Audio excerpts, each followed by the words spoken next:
Hello, welcome back.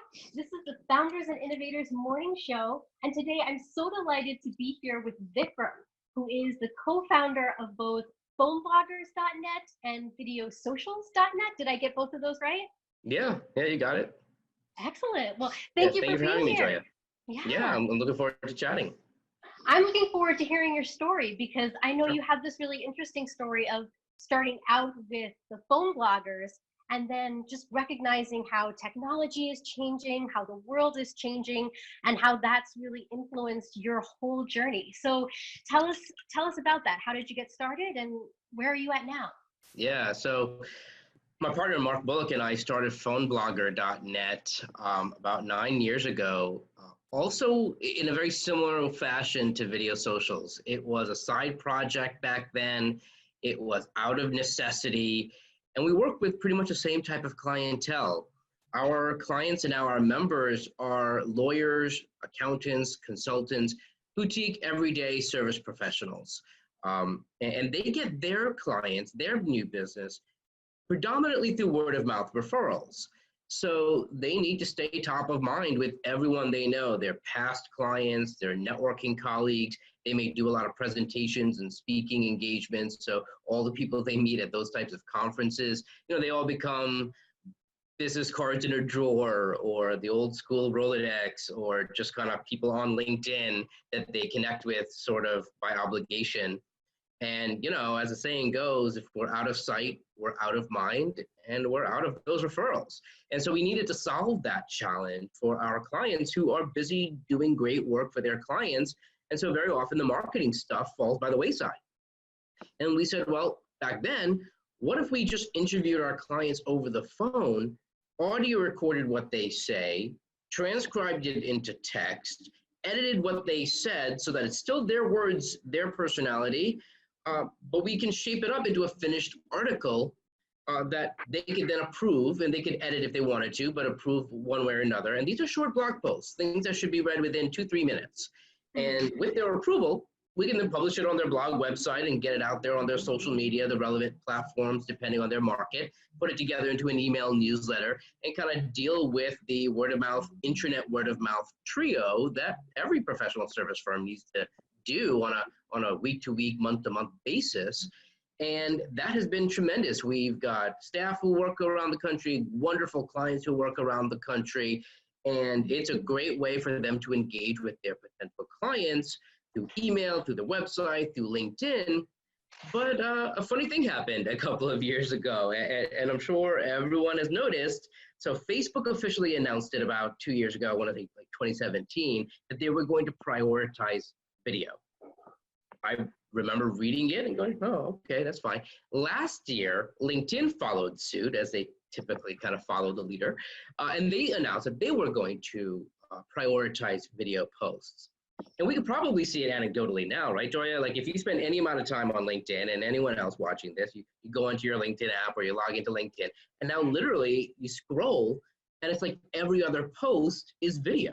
In between sponsored posts and colleagues, it's like video posts left and right. And yet it's not like half of our connections are literally doing video. I mean, that's just not true, at least for most of us. It's usually a small, minuscule percentage, 5%, maybe 1 out of 10 people are doing video posts. And yet we're seeing it like 50%. And so obviously there's a disconnect, and the algorithm literally is prioritizing whenever you upload video to LinkedIn or any of these platforms that's known as native video, it pushes it right to the top. And I'm sure you've noticed the phenomenon, like if you scroll, you sometimes see the same posts kind of come again, like every 6-7 posts, and that's a frequency. So they're rewarding people who are doing video posts. And essentially, I mean, the conjecture, I guess, is that people like watching TV more than reading books. And the movie version tends to do better than the book, even if the book's better. And so, people watch it. And now we don't have a choice, so we do watch video. And that kind of adds to the virtuous circle and cycle that they say, look, people are watching video, so let's serve them more video. And look, they're watching even more video. And then, of course, ultimately, all these companies are in it to make a buck and to serve their investors well. And so they're able to bring in ad dollars because they can show In some, maybe it's a couple of seconds more per user, maybe a minute more per user, that people are spending more time on their platform. And thus, it's great for an advertising perspective that they got more eyeballs and attention. And look, if you can't beat them, join them. So we had to help our clients get into the world of video blogging. And literally, this was last year, and none of them wanted to do it. Like we would send them referrals to videographers and say, look, we know they could do great work. Just have him or have her get it onto YouTube. And once it's on YouTube, we could run with it. We could turn it into text articles and get it onto your website, email, the whole bit that we do at Phone Blogger. Practically none of them did it. If they did it once, and they would never do it again. And between the time involved, they have to go to a studio and kind of look good for that, prepare the topics, and and multiple takes, multiple camera angles. They don't know what they're doing. They don't want to be embarrassed on video. No one wants to be embarrassed on video. Obviously, there's costs involved tremendously to bring in a videographer, and they do great work. So we need that kind of ceremonial, great production video. But from an everyday blogging standpoint, it can kind of be overkill. I kind of now call it's like wearing a tuxedo to a barbecue, because it's like, you don't need to be that fancy when it's like every day when people are holding their cell phones and doing Facebook Live. You don't need to have like multiple camera angles and B-roll. So we had to figure out a way to get our clients comfortable with the process, have fun with it, and maybe even do some networking, relationship building while video blogging. And that brings us to Videosocials.net. Yeah. So I'm definitely looking forward to hearing more about this. I actually signed up to be a guest at one of your upcoming meetings. So tell me, as a guest, what can I expect? What am I going to find on Videosocials? Yeah, we routinely have guests. So we host one or two of these video roundtables every day, every week. So we have guests at all of ours. So I welcome everyone to kind of go to Videosocials.net and come be a guest, try it out. So essentially when you come on, it'll be a Zoom conference call, much like what we're doing. But if you've ever used Zoom with like maybe 7 or 8 people, they have this view called gallery view. So it basically becomes like the old school Hollywood Squares or Brady Bunch opening, where you see everyone in a grid and everyone can see you and you can see everyone else. And it becomes essentially a round table. And someone on my staff, either Jackie or Sarah, runs the meeting. And it's a 45-minute round table. It's fun. We're clapping for each other, giving each other ideas and feedback. And essentially each person, when it's their turn, will present a 2 to 3 minute topic. And unlike if you go to a chamber of commerce or another networking event where maybe you have to stand up and do like an elevator pitch, this is a little bit different. When you first come on, Joia, feel free to introduce yourself after all the members present. You'll kind of pick up the pattern. Feel free to introduce what it is you do and who you do it for, and feel comfortable with it. But our members are going to be going to really substantive blog posts, but they're recording a video. And after their 2 to 3 minutes, and we keep them in time, so we start and stop the recording for them, and we'll show them they've got a minute left. Very similar if you're like doing a real seminar, like someone's waving their hand in the back of the room. Keep them in time. And then after that, someone in this video roundtable is going to give them feedback. Much like do you know what Toastmasters is? Have you heard of that? Oh, yeah. Imagine like a Toastmasters on Zoom, where someone's going to give you feedback in terms of what to keep doing for next time, maybe something to improve for next time.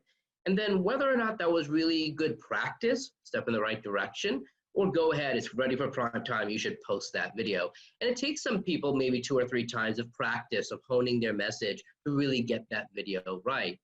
And then the next presenter goes, and obviously she presents her 3-minute topic, and shorter the better, so it could be up to, it could be 2 minutes if she wants it. And it gives him an opportunity to give feedback. And every time you give feedback to someone, hopefully it's helpful for that person, but it also reinforces for yourself what you should and shouldn't be doing. And everyone around that video table is kind of learning from one another. And even if they're not vocalizing the feedback, you're able to see other people and go, oh, wow, she began with a story. That's pretty interesting. Maybe I'll try that. Or like, wow, he was trying to stuff 15 points into 2 minutes. Like that didn't really go that well. Maybe I will not do that.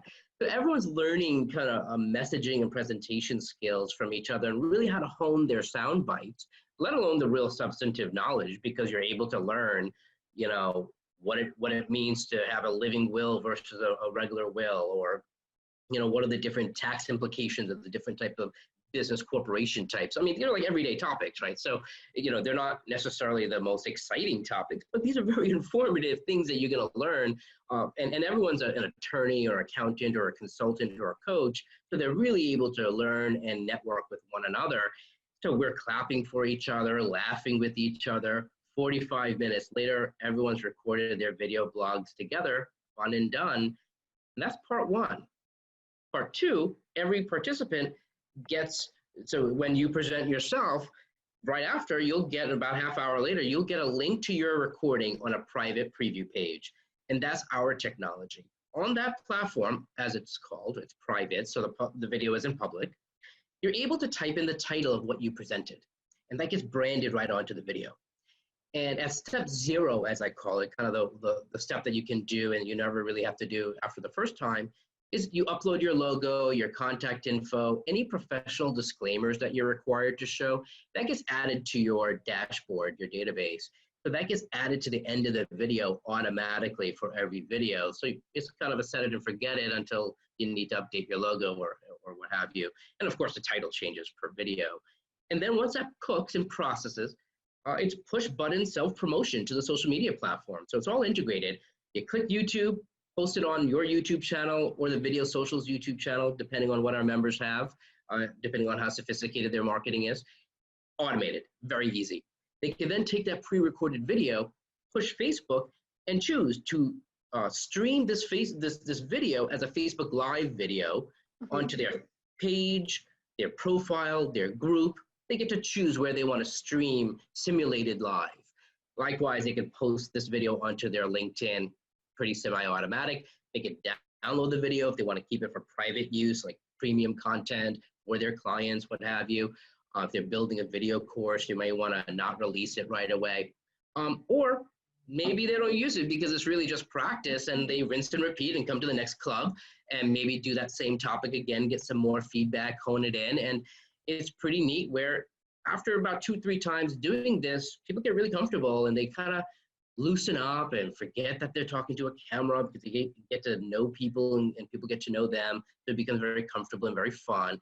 So they're able to be themselves, which, they may not be the next Anthony Robbins or Simon Sinek or a TED Talker. They may not get to that point, but that may not be their goal either. We don't necessarily need our accountant to be all razzle-dazzle. Maybe we don't want her to be all razzle-dazzle. We want her to be somewhat buttoned up. And that's okay. As long as they come across genuine and clear and themselves, we can really see their subject matter expertise and really see that they know what they're talking about and that they're passionate. Even if they're not so effusive, they obviously have that quiet passion about their expertise. And that's when part 3 kicks in. Members get to know each other, and it's really cool, Joia, to see you record a topic and then the next day you're posting it on LinkedIn. Like I was in the room when it happened where you recorded the video, and it's really neat. So you'll see, let's say Michael, another member watching your video, he's gonna get a kick out of it. Yeah, I was there when Joia recorded it. And now he's gonna click like or click share on your video. And that's a win-win-win. Obviously, when Michael shares your video, it helps you, right? It multiplies the reach of your video to his circle of influence. So you win because now hundreds, if not thousands more people see your video. And these are like second-degree connections, real people. But of course, Michael wins because he comes top of mind, top of feed to his connections. So from a selfish marketing standpoint, he's top of mind. He gets what he wants. And of course, someone in his circle of influence is going to benefit from your video. And so they win too. And hopefully they reach out to you and new business occurs and you're able to really help that person out. And that's a win-win-win. So we don't obligate our clients, our members, to share each other's videos, but they do it naturally because we're all in it to help each other and really be a cross-promotion community. So it begins with practicing, and then it goes to posting, and then it goes to reposting and cross-promotion. And that's what Videosocials has really turned into. And yeah, I'm looking forward to seeing you as a guest and really anyone else who wants to come as a guest. It's really easy to give it a try and come be a member. Yeah, I'm looking forward to come trying it out. So we're almost out of time, but I'd even like to hear maybe what are your 1 or 2 top tips for those of us who are interested in trying to bring video marketing into our business. So one of the things that I heard you say that I definitely picked up was that 3 minutes is an ideal length. which Yeah. that in itself, maybe it's not mind-blowing to you, but that was mind-blowing to me, because sometimes I think, even I see a lot of these Facebook Live videos and people feel they have to go on 20 minutes, half an hour, an hour. So even just this idea of like 3 minutes can make a really big difference. Yeah. Do you have something like that, a really kind of quick win tip that you can share with our audience? Yeah, I would say get started. If you've got a laptop or an iPad that's less than 5 years old, you have an HD camera already. If you're able to sit in a place where you can look out a window and have the sunshine on you, you're going to look fantastic. And so you've checked off HD, you've checked off lighting, and usually the integrated microphone is going to be great too. If you could put 2 bullet points on a Post-it note and put it right next to the webcam, that's all you really need to kind of be extemporaneous, but with bullet points. So you'll be fine. Don't worry too much about the script, and get started and get practiced, and come try it out with Videosocials. Awesome. So if people are interested to find out more, how do they find you online? Easiest way to connect with me is www.videosocials.net. And in the lower right-hand corner will be a chat button. It's connected to my cell phone, so you can IM me right through the website until it gets so crazy that I can't answer all the texts myself. But for now, that's the easiest way to get a hold of me directly. And in the upper right-hand corner of the website, it'll say present to our members. And it's an opportunity for any of the viewers and listeners to present to our members, promote yourself, hone your pitch, and get started with Videosocials. Awesome. Well, thank you so much for being here. I'm totally looking forward to coming out, checking it all out. Yeah, it'll be fun. Thank you. Yeah, thank you. Bye, everybody. See you next time. Thanks for joining us today. Please don't forget to subscribe, review, and share this show. If you'd like exclusive content and behind-the-scenes insight, for just $4 a month, you can support us at buymeacoffee.com. Now, go make it a great day. Ask me why.